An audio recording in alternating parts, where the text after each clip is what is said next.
Ako'y naguguluhan tulad ng hangin. Ako'y nawawala. Pait ng buhay akong tinatamaan. Lord, saan ako patutungo? Okay, God's morning po mga kapatid. Sa mapagpalang umaga ulit. Ngayon po ay araw ng Lunes at ngayon po ay buwan ng Mayo 11, no? Sabi nga taong 2026. At ngayon po sa ating pagpapatuloy dito sa ating daily devotion, tayo ay tutungo sa talata, no? At mula po dito sa Mark 16 verse 15, no? At ito po ay pamagatan nating the mission given, no? Ano nga ba ito? Go and preach the gospel. Ito ay isang paalala, no? At maaring alam na nating lahat ito. At isang paalala muli sa araw na ito, sa araw ng Lunes, ang misyong ito na ipinagkaloob sa atin ng Panginoon. At mula po dito sa ating talatang ito ay simulan po natin, no, at basahin po natin ang talatang ito. At ang gagamitin ko pong muling version ay ang Amplified Version. At ang sabi po dito, "And he said to them, go into all the world and preach the gospel to all creation." Tayo po'y manalangin. O Ama naming banal na makapangyarihan, banal na Espiritu at aming Panginoon tagapagligtas, kami po ay nagpapasalamat sa mga oras na ito. At sa patuloy, Panginoon, naming dinadalangin na manahan ka, Panginoon, sa bawat isa sa amin sa araw at oras na ito upang kami ay iyong turuan, kausapin, O Lord, na sa iyong pananalita, Panginoon, sa aming pag-aaral nito ay magbigay, Panginoon, sa amin ng aral, O Lord, at bigyan kami at turuan kami, Panginoon, ng conviction, O Lord, upang gawin namin ang tama at nararapat ayon sa iyong kalooban. Again, Lord, i-acknowledge, Lord, na ikaw ang pinakamagaling guro na siyang magtuturo sa amin, Panginoon, sa pamamagitan ng banal na Espiritu. At dalangin lamang po namin, Lord, na speak to my vocal cords, none of me and all of you in this I pray. In Jesus' name, Amen. Mga kapatid, dito po sa ating pag-aaral na ito, no, ay sa ating pong salita po ng ating Panginoon Diyos na ating pong binasa, no. Ito po ay isang utos na nagmumula, no, sa puso mismo ng ating Panginoon Diyos, no. Ang Diyos Ama na siyang lumikha sa atin, no, na isinagawa ng ating Panginoong Jesucristo, no. At ito po ay dahil at sinabubuhay ng kapangyarihan ng banal na Espiritu, no, ng Espiritu Santo, no. Kaya nga po, ito ay hindi lang basta payo o mungkahi. Ito po ay isang misyon na ipinagkatiwala niya, no, sa bawat isa sa atin bilang mga mananampalataya at mga anak ng Diyos.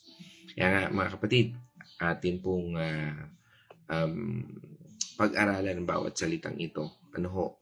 Dito po sa ating pagpapahayag, ang nagsalita po, no, o nagpahayag ng verse na ito ay ating Panginoong Hesus, no?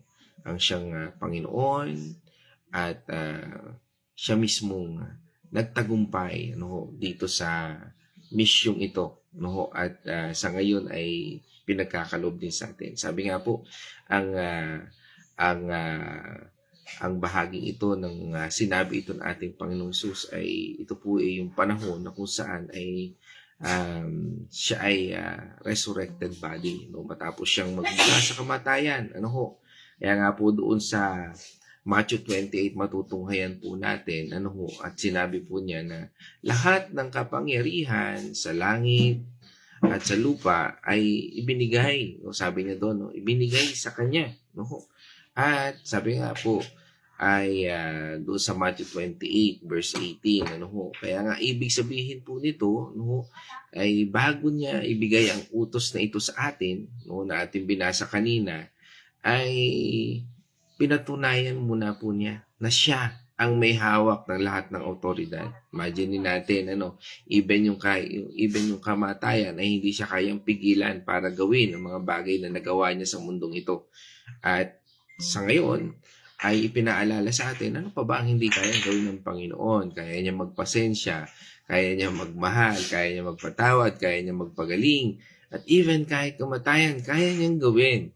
No? Kaya nga po ito ay pinaalala sa atin. Kaya nga nung binigay ang utos na ito para sa atin, ay sinigurado niya na meron siyang authority. Meron siyang say para sabihin natin, meron siyang say, no? Kaya nga po nung sinabi niya ito ay napakahalaga po na sa buhay natin, no? Na kung bakit natin gagawin ang mga bagay na ito ay dahil mismo sa kapangyarihan at autoridad na sinusunod natin na nagmumula mismo sa ating Panginoon sa Kristo. Hindi po tayo inutusan ng isang simpleng guro lamang, kundi mismo ng anak ng Diyos na siyang nagtagumpay sa kasalanan at kamatayan. Kaya kapag sinasabi po niyang go, no, may kasigurahan po tayong kasama natin ang kanyang kapangyarihan at gabay na mula sa banal na Espiritu habang ginagawa po natin ang mga ito. No, sa theology po, tinatawag itong Missio Dei o sabi nga po, mission ng Diyos. No? Ito ay ang pagkakaisa ng buong divinity na ating Panginoong Diyos, ang pagiging Diyos niya. No? O ang Diyos Ama na nagplano ng kaligtasan, ang Panginoong Hesus, ang tumupad at nagbayad nito sa krus, at ang banal na Espiritu na nagpapatunay at nagbibigay kakayahan sa atin upang ito ay maibahagi sa iba. Ang Diyos mismo, no? Sabi nga ang Trinidad o yung Godhead, buo at iisang, sabi nga sa tatlong persona. No? Ang divinity, sinasabi nga po yan. Ang Trinity, ang nagnanais sabi nga na mailigtas ang sanlibutan, at tayo ang kanyang mga kasama at kasangkapan sa gawain ito. No, para bang sa barkadahan, di ba? Lahat tayo ay mayroong parte, no? At sa ating pagsama doon, sa bawat isa, meron tayong kanya-kanyang talento, no? At ganoon din ang Panginoon. Kaya nga po ang utos na ito, sabi nga doon, di ba? Go into all world, no? Lumakad, umalis. Sabi nga, pumunta, no? Yun po sabi doon. At ang salitang go o pumunta ay galing po sa salitang Greek na sabi po niya is poriomai, poriomai, Hindi lang po ito simpleng paglalakad, kundi ang ibig sabihin po nito ay habang tayo po ay lumalakad, habang tayo po ay naglalakbay o saan man tayo naroon, yan po ibig sabihin yun, poriomai. Marami po sa atin na nag-aakala na para lang ito sa mga misyonero, na pumupunta sa malalayong lugar o ibang bansa. Pero ang katotohanan po, ang lahat ng sanlibutan o lahat na nandito, o ikaw po ay tao, nandito ka sa mundo, ibig sabihin, ay nagsisimula, Sa atin po dapat yan, sa ating tahanan, sa ating trabaho, kung ikaw man ay estudyante, sa paaralan, o sa iyong komunidad. Sabi nga, hanggang sa dulo ng mundo. Kaya nga po, ito po ay panawagan sa atin na huwag po tayong manatili, sa simbahan lamang. Lumabas po tayo, dalhin ang salita kung nasaan ang mga tao. Minsan nakala natin ang salita ng Panginoon Diyos sa loob lang ng panambahan. No, hindi po. Dahil dapat ang salita ng Panginoon Diyos ay nasaan man lugar kung nasaan ka. Parang ganun po yan. No. Kaya nga po sa In theology, tinuturo po ito na pagkatawag ng bawat mananampalataya. Sabi nga, ito yung tinatawag na universal call to mission. Lahat po tayo ay tinawag patungkol dito. Ito ay kalooban ng ating Panginoon Diyos, ang ating Diyos Ama na tayo pong lahat ay maligtas. Ito po ay utos ng ating Panginoong Jesucristo na siyang nagsugo sa atin. Kaya nga po, kinakailangan muna nating tanggapin si Kristo. Mabautismohan tayo sa pangalan ng Ama at ng Banal na Espiritu Santo. Kaya nga po yun. Kasi ang ating Panginoon Jesucristo ang siyang nagsugo sa atin at ito ay gawaing sinusuportahan ng Banal na Espiritu na siya namang nananahan sa atin. Kaya nga po, pagkatapos natin tanggapin ang ating Panginoon Jesucristo, yung Banal na Espiritu niyan, siya ho nagkukonvict sa atin ng lahat ng dapat nating gawin. Kasama po dyan yung pagbabautismo o sa anumang mga pinagagawa sa atin. Mga misyon na itinatalaga sa atin ng ating Panginoon, sa ating pamilya, sa ating kaibigan, sa ating trabaho, sa negosyo, maging kahit sa paaralan. At yan po ay kabilang tayong lahat. Ibig sabihin, lahat tayo. Mula sa pinakabatang mananampalataya hanggang sa pinakamatanda. Lahat po tayo ay may tungkulin. Sabi nga po, walang eksepsyon. Dahil kung paanong tinanggap natin ang biyaya ng kaligtasan mula sa kadyosan ng ating Panginoon, sabi nga, ito ay libre, obligado at pribilehiyo po nating ibahagi ito sa iba. Kaya nga po, ang Ebanghelyo ay hindi para itago at ito ay para ikalat. Kaya nga mga kapatid, ang bahaging ito po ay malinaw na sabi nga sa bawat natututunan natin, huwag po nating kamkamin, tama ba? Kundi dapat po nating ikalat po ito. Dahil ang mensahe mismo ito is preach the gospel, sabi nga po ito. Sabi po na ating binasang talata, ihayag ang mabuting balita.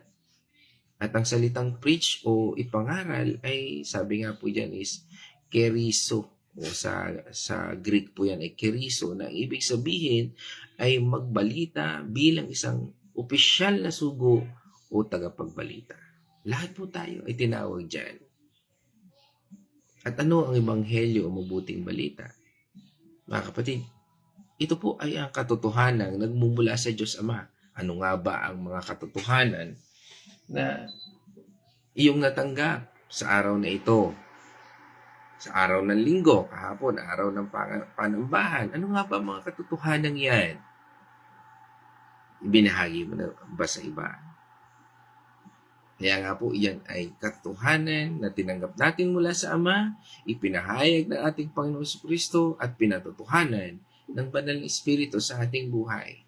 Sabi nga, the moment na ma-receive natin ang salitang yan, na nagbigay sa atin ng conviction, o nga, nagkamali pala ako dito. Paano ko itutuwid dito? Tapos meron ka nakilalang kaibigan, kapatid, kamag-anak, kaklase, o kapitbahay, kakilala, at na merong pinagdadaan ng ganon. Subalit natutunan mo yung salita ng Panginoon Diyos at bigla mo ibinahagi sa Kanya. Ibig sabihin nun, yun po yun, na ibabahagi natin yung katotohanan. Hindi po natin itinatago at hindi po natin sinasawalang bahala. Kaya nga po, hindi lang ito simpleng magandang payo, mabuting asal o pagbabago ng ugali.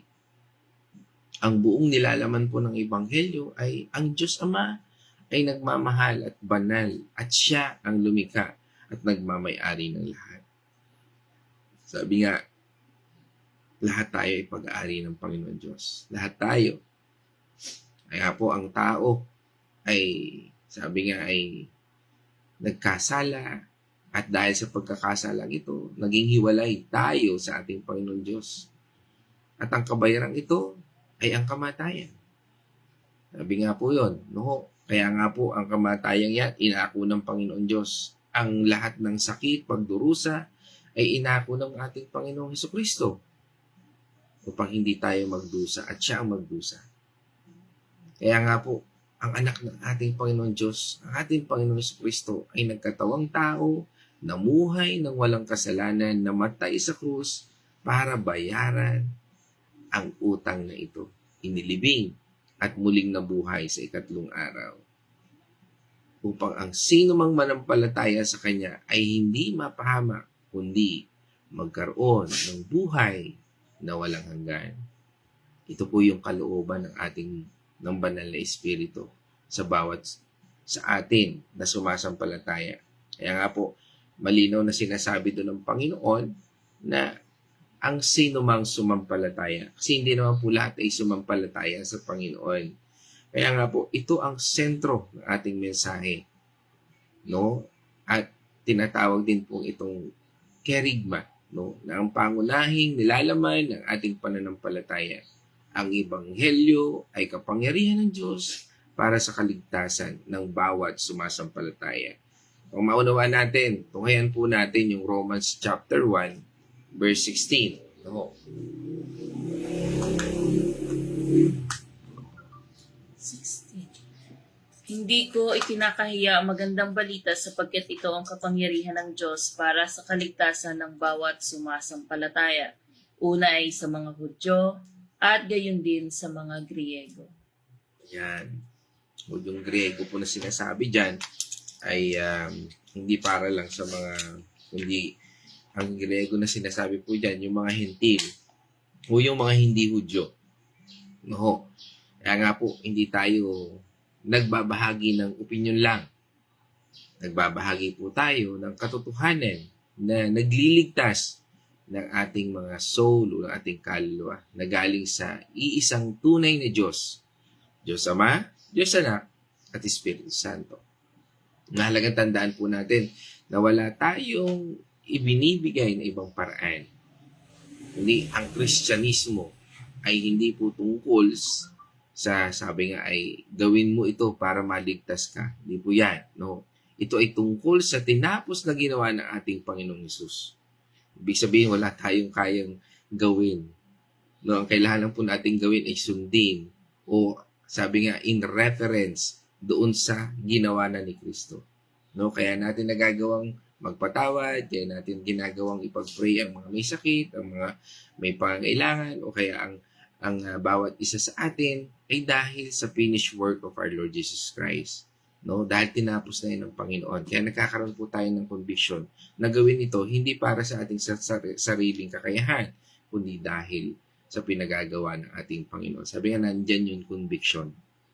At yan po ang Ebanghelyo. At yan ang dapat nating ipangaral.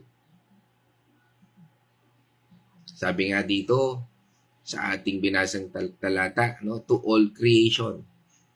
O saklaw nito, ang lahat ng tao. Hindi tayo dapat pinipili o namimili. Sabi nga kung sino man. Pastor, paano yan kung hindi naman po tayo pakinggan o hindi naman sumunod, hindi po natin trabaho ang pagsunod. Decision po nila yun. Free will po nila yun. At hindi rin po natin trabaho ang baguhin sila. Dahil trabaho po yun ng Diyos, ng banal na Espiritu. Ang trabaho lamang po natin ay ibahagi sa kanila ng may buong katotohanan at pagmamahal. Yun lamang po yun. Kaya natin ginagawa ito upang ipahayag kung ano ang katotohanan na narinig natin, nalaman natin, at ibahagi ito lalo na sa mahal natin sa buhay, sa pamilya natin. And that's all. At hayaan natin ang banal na Espiritu siyang mangusap sa bawat tao na ating nakakahalubilo. Kaya nga po, sinasabi sa atin ng ating Panginoon Jesus, sa lahat ng nilalang, to all creation, napakalawak nito ho. Ibig sabihin, ang mensahe ay para sa lahat. Walang pinipiling lahi, kulay, antas sa buhay, o katayuan. Ito ay dahil ang pag-ibig ng Diyos Ama ay para sa lahat. Ang sakripisyo ng Panginoong Hesukristo ay sapat para sa lahat. At ang gawain ng Banal na Espiritu ay bukas para sa lahat. Para sa lahat na tatanggap. Para sa lahat na maniniwala. Para sa lahat na susunod. Para sa lahat na makikinig.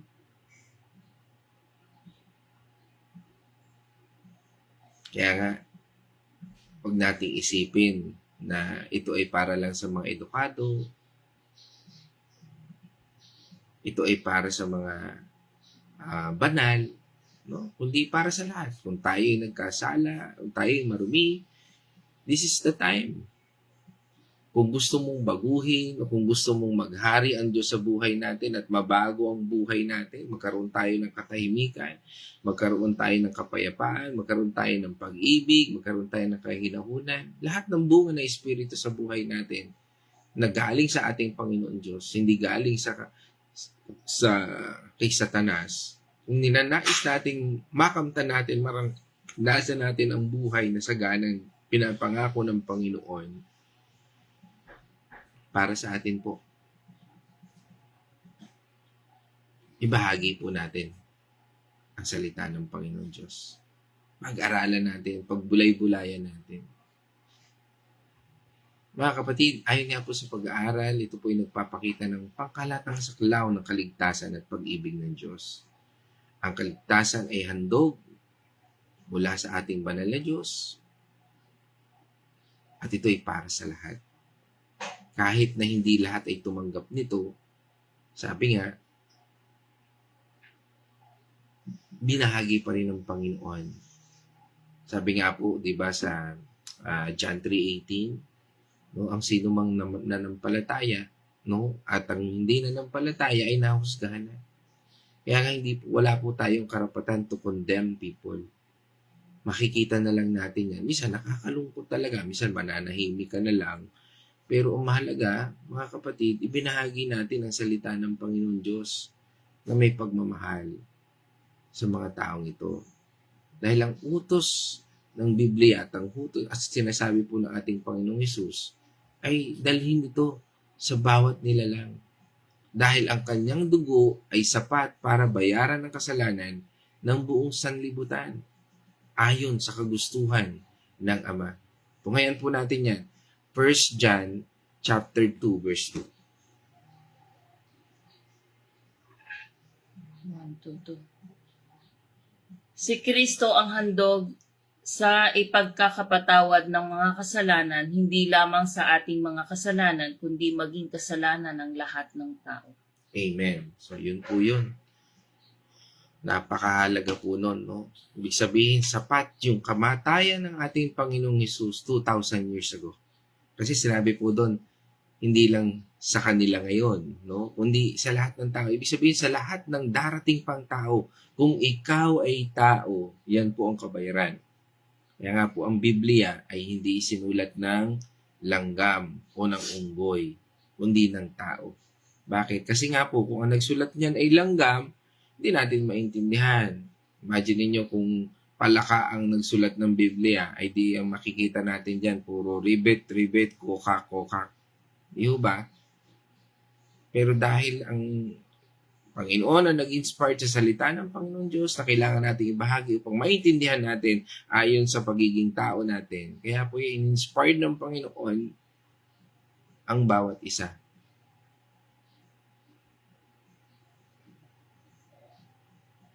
Kaya nga mga kapatid, mahalaga na tayo pong lahat ay magkaisa. Dahil sa Panginoon, walang distinction. Ang utos ay lahat ay dapat makarinig ng kabutihan at katotohanan na galing sa ating Panginoon Diyos. Sa mga taong ito na ayaw sumunod, nasa kanila pong desisyon. Sa bawat tao na ating makakahalubilo, nasa kanila pong desisyon. Kung tatanggapin nila o tatanggihan ang mga salita na ating binabahagi. Pero lagi po nating tatandaan, sa ating pagbabahagi ng salita ng Panginoon Diyos. Ito po ay tungkuling natin na ibigay ang mensaheng ito. Bawat isa po sa atin ay may katungkulan na ibahagi o magbahagi ng kabutihan ng Diyos. Kaya nga mga kapatid, gumising po tayo. Dahil ito po ay misyon na itinalaga sa atin ng Panginoon. Kung tayo po ay tumanggap sa Kanya. At ito po yung senyales na talagang tinanggap mong Panginoon dahil ibinabahagi mo rin ito sa iba. Dahil binago ng Diyos ang buhay natin. Kaya nga po, hindi po ito, sabi nga, you cannot contain, no, yung spiritong ito. At pinipili mong ibahagi. Imagine niyo yung Samaritana, di ba? Yung sa balon, sa John 4. Pag binasa po natin yon, when He met our Lord Jesus Christ, di ba? Tandaan po natin yung Samaritana ay hindi nakapagsinungaling sa Panginoon. Di ba? Kaya nga sabi ng Panginoon, ikaw ay wala talagang asawa at yung kinasama mo ay namatay at inasawa mo ng inasawa yung ang dami niya naging asawa. What the long story short. Pero dahil hindi doon nakatingin ang Panginoon, no, kundi dahil doon sa kanyang pagmamahal at sa pagbabahagi ng salita ng Panginoon Diyos. No? Imagine niyo yung buong bayan niya naniwala sa kanya. Why? Because nasa kanya ang banal na espiritu. Kung titingnan po natin, dahil doon sa bayan niya, doon sa kanilang lugar, ikaw sabihin natin, parang sa salitang kanto sa atin, hindi magandang salita, no? Ay, maaari sabihin ng tao, paano kita paniniwalaan ikaw ay pokpok? Di ba? Pero dahil sa banal na espiritu, dahil sa Panginoon Diyos, binago po siya ng Panginoon. At ang ating Panginoong Hesukristo mismo ang naging topic namin kapon, naging duyan niya, no? Naging comfort zone niya. Dahil nakita niya yung katotohanan, nakita niya yung Misaya, ibinahagi niya ito sa iba. Mga kapatid, nawa, ganun din po tayo. Dahil ang hamon na ito ay katulad din po. Imagine natin yung Samaritana ngayon ay hindi po siya apostle. Pero nagawa po niyang ipakalat ang salita ng Panginoon Diyos sa isang encounter lang sa Panginoon. Kita niyo po yon, yung na-encounter niya yung Panginoon sa balon habang siya ay nag-iigib. At after nun, nagsimula na siyang ipakalat ang mabuting balita. At after nun, libo-libo ang naligtas dahil sa kanyang pagbabahagi ng salita. Kaya nga mga kapatid, isang katanungan, ano ang hamon sa atin ngayong araw na ito? Ano ba ang hamon sa atin ng ating Panginoon? Kaya nga mga kapatid, kung merong hamon, tanggapin po natin ang ating pagkakakilanlan bilang sugo ng Diyos. Hindi lang kaanib tayo ng simbahan o member tayo ng isang church, kundi tayo po ay sugo ng Diyos. Sugo ng Diyos Ama. Bakit? Pinili po tayo niya. At tagapagtotoo o tagapagpapatuo ng ating Panginoong Hesukristo. No? Kung paano natin nakilala ang Panginoon. At tayo po ngayon lahat ay kasangkapan ng banal na Espiritu. Kahit saan man tayo pumunta. Sabi nga, dahil ang banal na Espiritu ay siyang nananahan sa atin. At sa bawat salita na ating napapakinggan, no, ang banal na Espiritu mismo siya mangungusap. Pastor, paano yan? Paano ba magbahagi ng salita ng Panginoon Diyos? Tanong, nagbabasa ka ba ng Biblia? Ma-attend ka ba ng Bible study?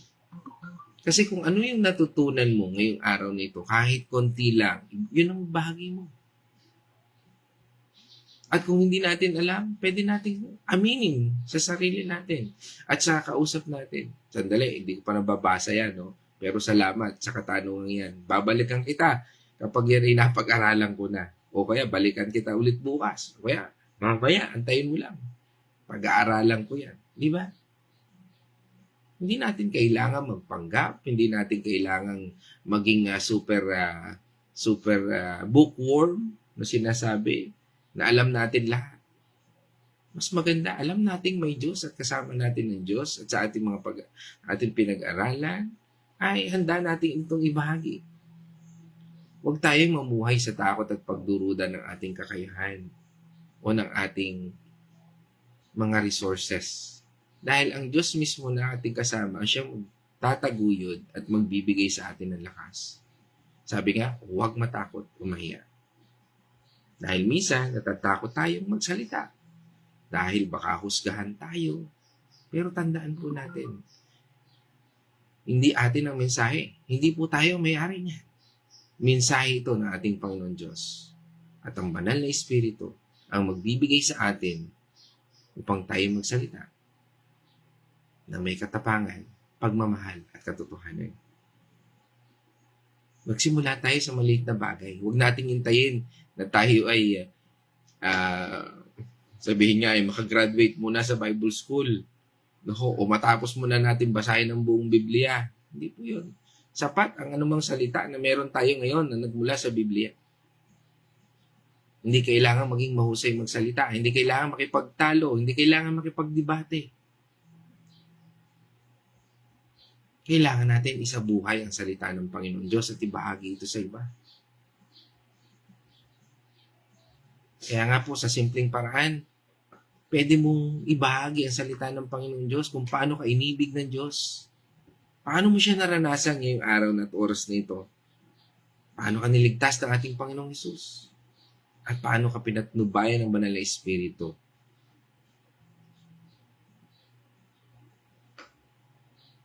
Yun po ay pagpapangaral ng Ebanghelyo. Dahil ang buhay na binago ng Diyos ay siyang higit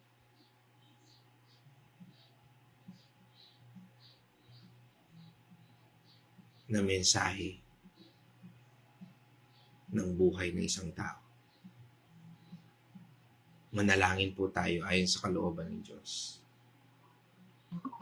Dahil ang salita ng Diyos ay patuloy na lalago at nagbubunga kapag sinasamahan ng panalangin na naayon sa kalooban ng Ama at sa pamamagitan ng ating Panginoong Hesus at sa tulong ng Banal na Espiritu. Mga mahal kong kapatid, ang misyong ito ay hindi madali, pero ito ay tiyak na magbubunga. Dahil ang ating Diyos ang siyang kikilos. Ang Diyos Ama ang nagplano, ang Panginoong Hesus ang nag-uutos, at ang Banal na Espiritu ang kumikilos. At ang ating Panginoong Diyos na yan ay magbibigay ng lakas, karunungan, at pagmamahal para magawa natin ang misyong ito hanggang sa dulo. Kaya mga kapatid, sa aking pagtatapos, lahat tayo ay walang naiwan, walang eksepsyon. Ito po ang lahat po tayo ang tinutukoy at tinawag ng salitang ito na nagmumula sa ating Panginoon Diyos. At ang aral na ito ay hindi lang po para sa mga pastor, hindi lang po para sa mga leader, hindi lang po para sa matagal na sa pananampalataya, at lalong hindi lang para sa mga mahusay magsalita. Ito po ay para sa ating lahat. Dahil tayong lahat ay tinawag at inibig ng Diyos, iniligtas ng Panginoong Hesus, at tinatakan ng Banal na Espiritu. Kaya kapag sinabi po niya, go into the world and preach the gospel to all creation,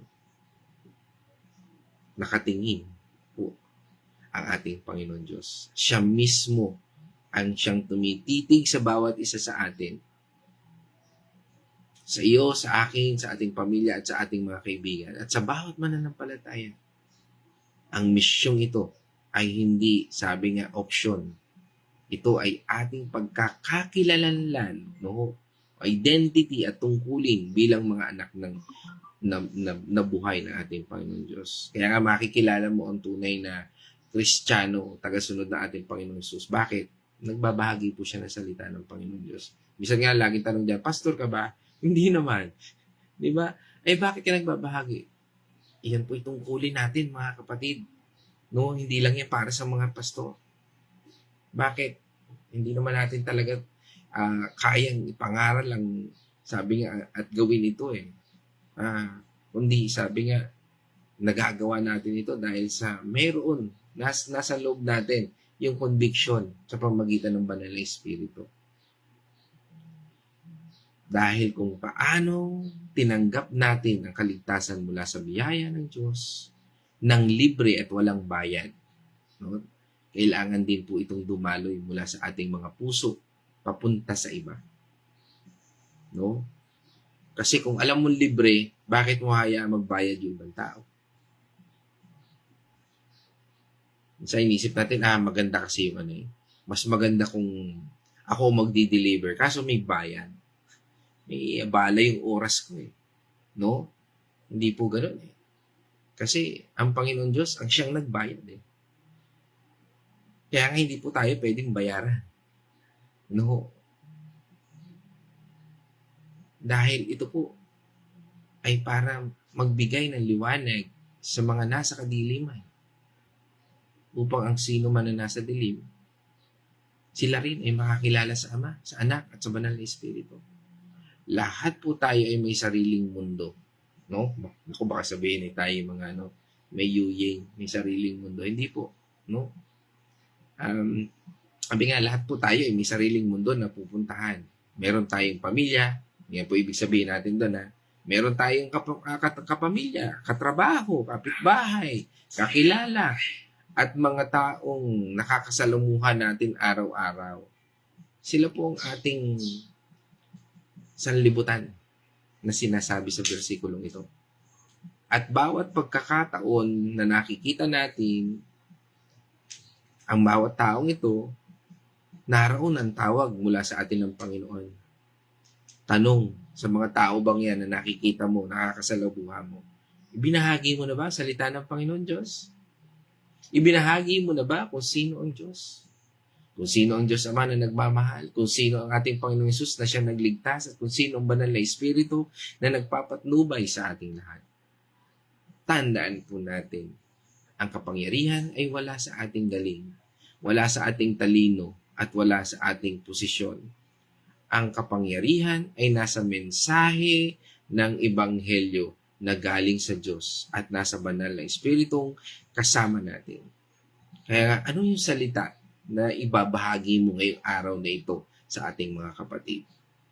Kapag tayo po ay nagsasalita at gumagawa ayon sa utos ng ating Panginoong Hesus, ang buong ating, sabi nga, ang ating Godhead, ang siyang kumikilos, gumagawa sa likod ng lahat ng ito upang magbunga ang salita. Kaya nga mga kapatid, tanggapin po nating lahat ang misyong ito. Kung ikaw ay naniwala na at nanampalataya na sa ating Panginoon, kabilang ka na rin po sa misyong ito. Ito ay hindi lang tungkulin, kundi dakilang pribilehyo. Dahil pinili tayo ng Diyos Ama, tayo mag-alala, tutulungan po tayo ng Banal na Espiritu na maging tagapagdala ng mensahe at ng pag-asa at kapatawaran. Dahil po yan kay Kristo. At higit sa lahat, may katiyakan po tayo sa buhay na walang hanggan. Simulan po natin ngayon ang araw na ito. Mula sa ating mga tahanan, sa ating trabaho, sa ating komunidad, ipakita po natin at ipahayag natin ang pag-ibig at katotohanan ng ating Diyos. Mga kapatid, ang gawain ito ay hindi hanggang sa langit lang natin gagawin. Ito ay dapat isabuhay natin dito sa lupa. At kapag dumating ang araw ng pagbabalik ng ating Panginoong Hesus, masasabi natin ng buong puso na mapagmahal ang Diyos Ama. At ginawa natin ang kanyang kalooban at ibinahagi naman natin ang layunin ng pag-ibig sa lahat ng bawat nakilala natin. Tandaan natin, lahat po tayo ay sinugo ng Diyos Ama. No? May bahagi tayong lahat sa dakilang gawain ito. hanggang sa bumalik ang ating Panginoong Kristo. Ang pagpapala, lakas at tapang ng ating Panginoon Diyos nawa ay sumaating lahat sa pangalan ng ating Panginoon Kristo. Mga kapatid, meron lang akong iiwan ng katanungan sa ating lahat. Sino kaya ang una mong mababahaginan ng salita ng Panginoon Diyos sa linggong ito? At kung nais mong ikwento sa akin, mga kapatid, I am willing and happy to listen at purihin ang ating Panginoon Diyos. Mga kapatid, yan po magtatapos. At ngayon naman, tayo po ay tutungo sa Venice Reflection. Okay, God's morning mga kapatid. Maraming salamat po, Panginoon, sa ating mga napag-aralan ngayong umaga nito. Bilang isang mananampalataya po, naintindihan natin na ang utos ng Diyos ay para sa atin. Dati, akala natin para lang ito sa mga pastor, sa mga namumuno ng simbahan. Ngunit ngayon, alam na natin na tayo rin ay inatasan o inutusan na ibahagi ang kanyang mabuting salita. Ang buong mundo po ay nagsisimula sa mga tao na sa paligid natin, sa ating pamilya, sa ating mga kaibigan, at sa mga nakakasalubong natin sa araw-araw. Yung mga nakakasalubong natin sa pwede po natin silang batiin na purihin ng Panginoon, or kung ano man yung dati ay hindi natin sila binabati, ngayon batiin po natin. Yung mga, lalo na yung mga kapitbahay natin. Ito po yung sinasabing mundo na napag-aralan natin. Magsimula po tayo sa nasa paligid lang natin. Hindi po natin mababahaginan lahat, pero yung mga malapit sa atin, yung nasa paligid natin, kayang-kaya po natin bahaginan ng salita ng ating Panginoon. Hindi po natin kailangang magsalita ng mahaba o magturo ng mga malalalim na salita or mga talinghaga galing sa Biblia. Simpleng salita lang po ay pwedeng na po nating pag-umpisahan. Then, ayayain natin mag-Bible study. Then, pare-pareho po tayong lalago. Pare-pareho tayong matututo sa mga pag-aaralan natin tungkol sa ating Panginoon. Yung mga ganung bagay na po yun ay sapat na upang maipakita natin ang pagmamahal, kabutihan at pagtulong sa kapwa sa pamamagitan po ng mabubuti nating gawa. Nakikilala nila ang kabutihan ng Diyos sa atin. Kaya maging maingat din po tayo sa ating mga kinikilos sapagkat ang iba po ay tumitingin sa ating mga kilos at gawa. Baka sa halip po na mahikayat natin sila o madala natin sila sa Panginoon ay maging katitisuran tayo nila. Hindi po sila maniwala sa ating Panginoon kasi hindi nakikita sa ating buhay.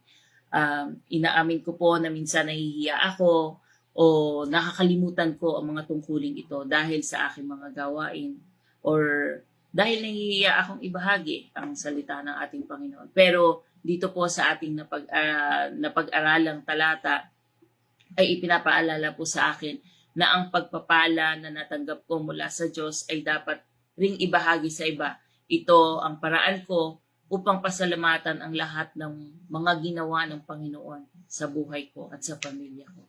So, yun lamang po. Maraming salamat po. And God bless sa inyong lahat. Hey, purihin ng Diyos, mga kapatid. Salamat sa iyong ibinahagi. At ngayon naman tayo po'y dadako sa ating mga kapatid via online. Batiin na natin ang bawat pamilya. Pinangunahan tayo ng aming inaanak, di ba, si Tyrone at Janessa Azucena. Yan, isang mapagpalang umaga sa inyo, mga inaanak. At syempre, pagbati na rin natin dyan sa Carmelite, ang ating kumare at kumpare dyan, si paring Arthur, at kumaring Glenn, Yan. At syempre, pagbati rin natin kay Julene at kay Pao, isang mapagpalang umaga. At syempre, pagbati na rin natin ng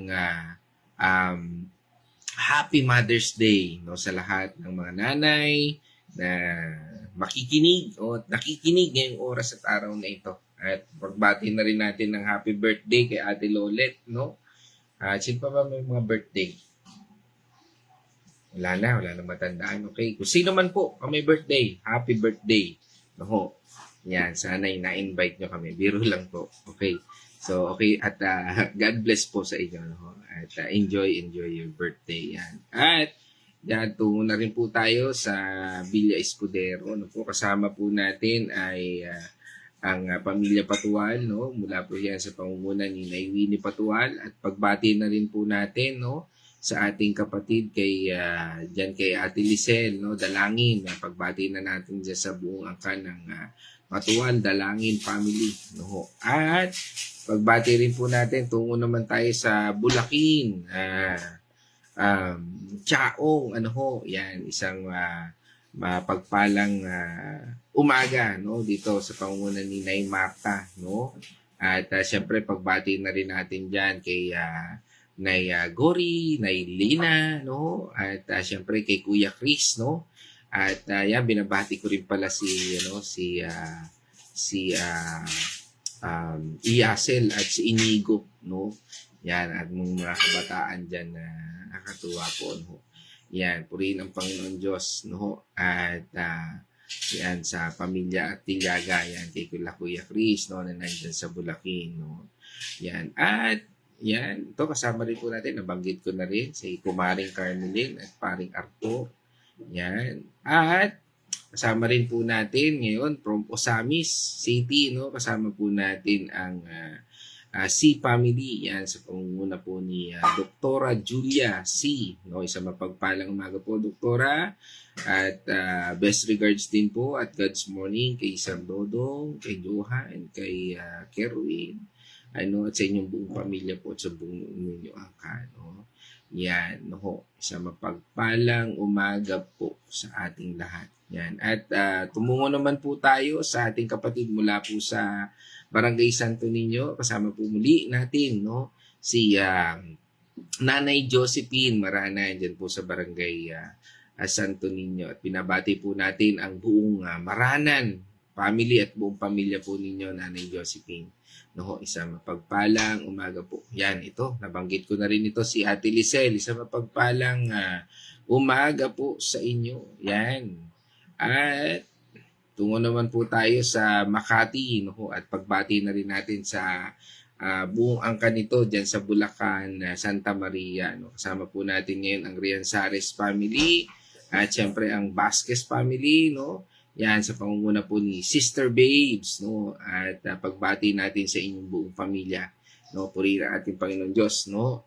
Yan. At sino pa po ba? Yan, kasama po natin din. Siyempre, ang aking maganda, ang mabait, no? Lahat-lahat na ay nasa kanya, no? Aking pong nanay, no? Corazon Getgano Mercado. Yan, sa mapagpalang umaga at Happy Mother's Day, Ma. Love you. Yan. At pagbati ko rin dyan sa Santa Rosa, Laguna. Binabati ko rin ang aking kapatid na si Caroline ng Happy Mother's Day. No? Yan. At syempre, pagbati ko na rin sa aking mga pamangkin dyan. No? Yan, kay Princess, kay Shai, kay Jello, kay CJ, at kay Sia. No? At syempre, pagbati ko rin sa aking anak na si Casey. Isang mapagpalang umaga. Diyan sa Santa Rosa, Laguna. Yan. At pagbati rin natin sa ating kapatid naman mula po sa United States of America, mula po sa Washington Seattle. Sama po natin ang Dow family. Yan, no? Sama po natin si Nars Abby at Happy Mother's Day kay Mamang, no? Yan. At sa mga kapatid natin diyan na nagdiriwang ng Mother's Day. Yan. Sa Happy Mother's Day sa inyong lahat po diyan. Yan. At kasama rin natin from Lumban, Laguna. Happy Mother's Day sa iyo. Yan. Kay Wilma Mandigma. No? Siya po ay from Lumban, Laguna. Yan. At yan. At sa mga kapatid natin dyan, no? Na gumagawa ng baro. Siyempre, pagbati na rin natin sa iyong mga anak, no? Kay siya, kay Naya, kay EJ, no? Sa aking inaanak, no? Yan. Isang mapagpalang umaga dyan sa Lumban, Laguna, no? Yan, kay Wilma Mandigma. Ayan. At ayan, pagbati rin natin sa pamilya Rodriguez. Kasama po natin si Brother Greg, no? Isang mapagpalang umaga sa iyo. Yan. At yan okay.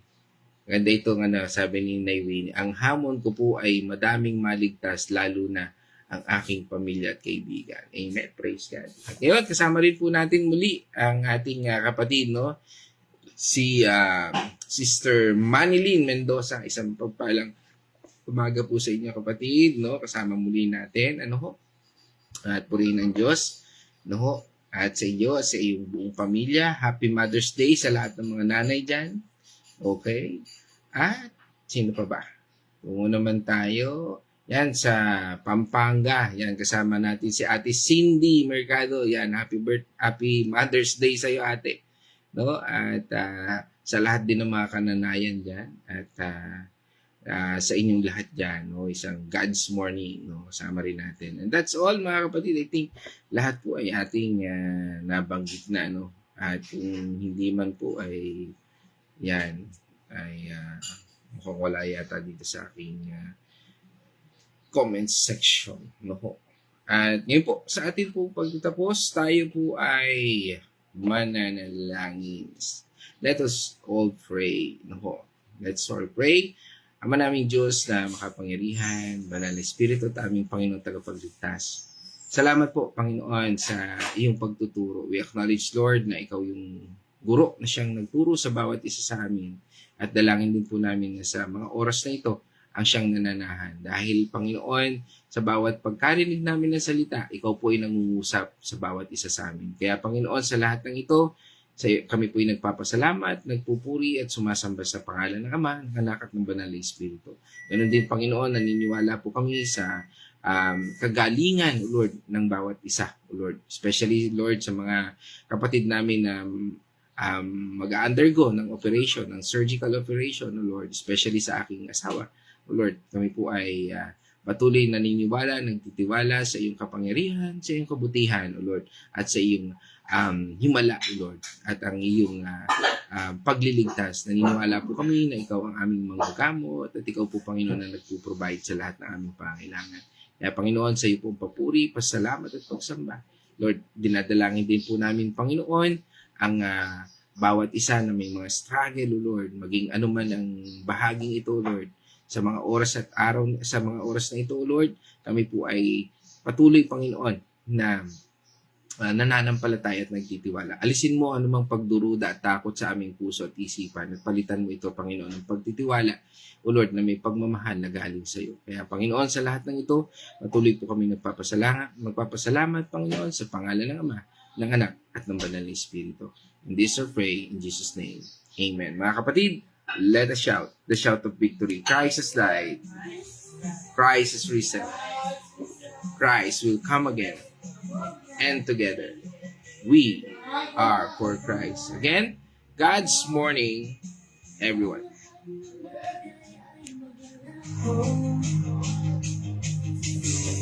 Ngunit pag-ibig mo'y hindi magbabago.